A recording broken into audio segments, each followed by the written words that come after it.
Chapter 23. The River Bend. The Windstrider banked hard over the river, wings scything through air that had turned thick and wrong. Ronan felt it before he saw it, a pressure against his chest, like a hand pushing him back. The Blue Tree Network's song, usually a steady current beneath his thoughts, fractured into discord here. Notes that should have woven together crashed and tangled. And somewhere in the chaos, something else was singing. Something that didn't belong. "There!" Skryla called, her falcon form arrowing past him toward the far bank. He followed her trajectory, and his stomach dropped. The river bend had always been a quiet place, willow trees trailing their fingers in the current, flat stones where children skipped rocks, a shallow ford the farmers used when the bridge was crowded. Now the willows stood skeletal and grey, their leaves curled into black fists. The water itself had slowed, its surface sheened with an oily iridescence that caught the light like bruised skin. And rising from the centre of the ford, where the river should have been deepest, stood a dark tree. It was young, barely taller than a man, but already its roots had split the riverbed, drinking deep. Its bark glistened wet and wrong, veined with pulsing threads that glowed faintly purple in the morning light. The air around it shimmered with heat that wasn't heat, a distortion that made Ronan's eyes water. The Windstrider screamed, a sound like tearing silk, and pulled up sharply. It would go no closer. Ronan slid from the saddle, boots splashing into the shallows. The water was warm, too warm, and where it touched his skin, it tingled with a sensation halfway between numbness and pain. Skryla landed on a dead willow branch, her falcon form rippling with barely contained fury. "It's a seed node," she said, her voice sharp in his mind. "Malgora's planting anchors. If this one matures, she can push a dozen soldiers through before we blink. Then we don't let it mature." He raised his staff, reaching for the familiar channels of druid magic, the pathways that connected him to root and river and sky. The power came, but sluggishly, like honey poured in winter. The dark tree's presence was a stone dropped in the current, forcing everything to flow around it. Skryla's form shattered into spider shape, 8 legs unfurling as she dropped from the branch. She hit the muddy bank running, silk already spinning from her spinneret. "I'll bind it!" she called. "You cut!" But before she could reach the tree, the water erupted. 3 shapes burst from the river, humanoid, but wrong. Their bodies were assembled from river-smoothed stones and tangled roots, held together by threads of the same purple light that veined the dark tree. Where their faces should have been, there was only smooth, wet stone and a single eye that burned like a dying ember. Gore Fiends, Malgora's foot soldiers. The first one lunged for Skryla, stone fists swinging. She flowed around it like smoke, legs finding purchase on its shoulder, silk wrapping its arms before it could strike again. The creature thrashed, but the web held. For now. The second and third turned toward Ronan. He planted his staff and reached deeper, past the disrupted currents, past the static of the dark tree's corruption. Somewhere beneath all that noise, the true song of the land still flowed. Older than Malgora, older than the druids themselves. He found it. Wind answered. The gust that slammed into the Gore Fiends wasn't natural air, it was the breath of the blue trees themselves, channeled through Ronan's will. It caught the creatures mid-stride, lifting them off their feet and hurling them back into the river. One shattered on impact, its binding magic unable to hold against the force. The other surfaced moments later, dragging itself toward the bank with single-minded determination. "Ronan!" Skryla's voice cut through his concentration. He turned in time to see her web snap. The first Gore Fiend had torn free, and now it charged toward the dark tree, not away from it, but toward it. As it reached the trunk, it pressed its stone palm against the bark, and the purple veins flared bright. The tree shuddered, grew. In the space of 3 heartbeats, it stretched another foot taller, its roots spreading visibly beneath the water's surface. "They're feeding it," Ronan realized. The fiends. They're conduits. Skryla was already moving, her spider form a blur of black chitin and silver silk. She hit the feeding fiend from behind, legs wrapping, fangs finding the gap between its shoulder stones. Venom that could paralyze a grown man did nothing to rock and root, but it disrupted the flow of magic long enough for the creature's connection to the tree to falter. The dark tree's growth stuttered. Ronan didn't waste the opening. He drove his staff into the river and spoke in wild speak, not to an animal, but to the water itself, to the current that had flowed here since before memory. The words were old, older than any language he'd learned from scrolls, dredged up from somewhere deeper than thought. The river listened. The current surged, tearing at the dark tree's roots with sudden, savage force.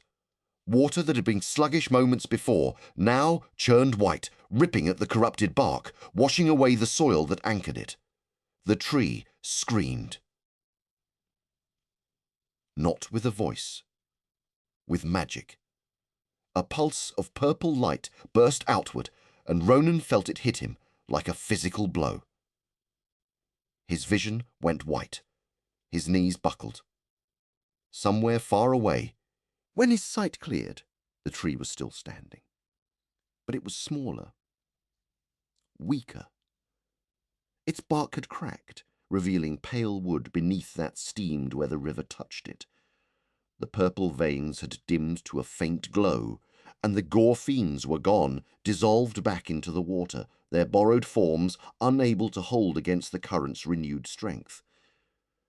Skryla shifted back to human form, breathing hard. Blood seeped from a cut on her temple, where flying debris had caught her, but her eyes burned with satisfaction. "It's wounded," she said. "Not dead, but wounded." Ronan nodded, leaning heavily on his staff. The effort had cost him. He could feel the edges of his vision trying to grey out, the familiar warning that he was pushing too close to his limits. "Can you finish it?" She studied the tree, head tilted. "Not alone. Not quickly. It's anchored to the dark network. Kill it here, and Malgora will know. She'll send more. Then we need to be fast." Skryla's smile was thin and hard. "I have an idea. But you won't like it. I already don't like any of this." "Good. Then you won't be surprised." She stretched her arms, and her form began to shift again, not to spider or falcon, but to something else. Something older.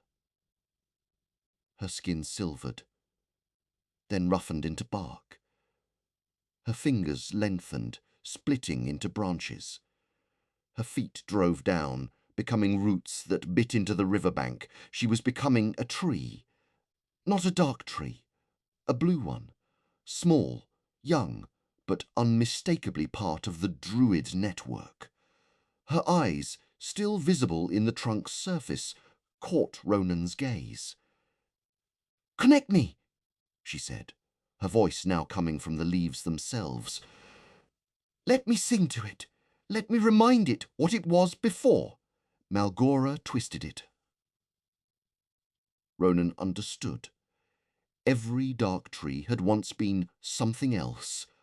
A seed corrupted, a sapling stolen. Somewhere beneath the purple veins and wrong magic there might still be a fragment of what it had been. He pressed his palm to Skryla's bark and closed his eyes. The song of the blue trees flooded through him, not the fractured discord of moments before, but the true melody, pure and ancient. He let it flow through his connection to Skryla. She sang to the dark tree, not in words, in memory, in the feeling of sunlight on new leaves, of roots drinking clean water, of birds nesting in branches that swayed with honest wind. The dark tree trembled. For a long moment, nothing else happened. Then, slowly, the purple veins began to dim. The bark softened, losing its oily sheen.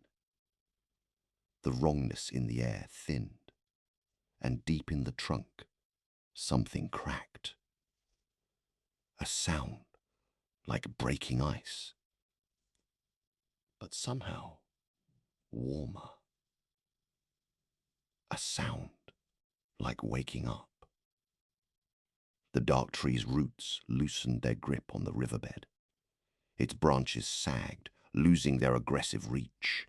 The single eye that had formed in its bark, a feature Ronan hadn't noticed until now, blinked once, confused, and then faded. What remained was just a tree, small, damaged, but no longer wrong.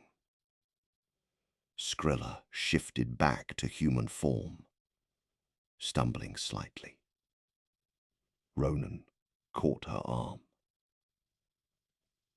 "Did it work?" he asked. She nodded, exhaustion written in every line of her face. "It's disconnected from her network. Just a tree now. It'll need care, decades of it, but it's not hers anymore." Ronan looked at the wounded willow, then at the river flowing clean again around its roots. "One down," he said. "Dozens to go," Skryla replied. "And Malgora knows we're coming now." As if in answer, the blue tree network pulsed. A warning passed from tree to tree across the miles. Ronan felt it settle into his bones. The shape of enemy movement, the taste of dark magic gathering. "Farm," he said. Skryla's eyes widened. "Elias." The Windstrider was already descending, answering his unspoken call. Ronan swung into the saddle and pulled Skryla up behind him. "Hold on," he said. The creature launched skyward, wings beating hard. Back at the farmhouse, Nera's ears went flat against her skull. "Something's changed," she said, her voice cutting through Elias's concentration. The song just lurched. Elias looked up from the patch of grey soil. He'd been reaching toward the wrongness beneath it, trying to understand its shape, when the blue tree's hum had suddenly spiked, not with warning but with something else, hope maybe, and hard on its heels, fear. "Ronan did something," he said.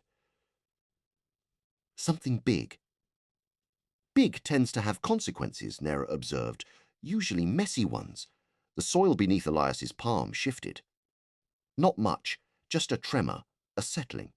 But the wrongness he'd been tracking suddenly clarified, its edges sharpening into a recognizable shape, a root, not a blue tree root, Not a plant root at all. Something else was growing beneath the farm, something that had been sleeping, waiting for exactly this moment, for the network to be disrupted, for attention to be elsewhere. Something old. "Nera," Elias said slowly, "I think we need to get the others." The old cat looked at him, her green eyes steady. "Then we should hurry," she said, "because whatever that is—" Across the fields, in the shadow of the forest, Dorian raised his hand. The warwolves halted instantly, ears pricked, bodies low to the ground. The battle bears settled into stillness behind them, barely breathing, their massive forms blending into the undergrowth. "You feel that?" Dorian murmured. The largest warwolf, the one he'd called Fenric since it was a pup, pressed against his leg, a low growl building in its throat. "I know," Dorian said. "I feel it too." The ground beneath them hummed with conflicting songs. The blue trees pushed one way, something else pushed back, and caught between them, spreading outward from the farmhouse like cracks in ice, came a new vibration, older than either, patient as stone. Dorian's hand found his sword hilt. "Change of plans," he said. "We're not hunting today. We're defending." Fenric's growl became a howl, short, sharp, calling the pack to new purpose. The battle bears rumbled their acknowledgement. As one, they turned back toward the farm.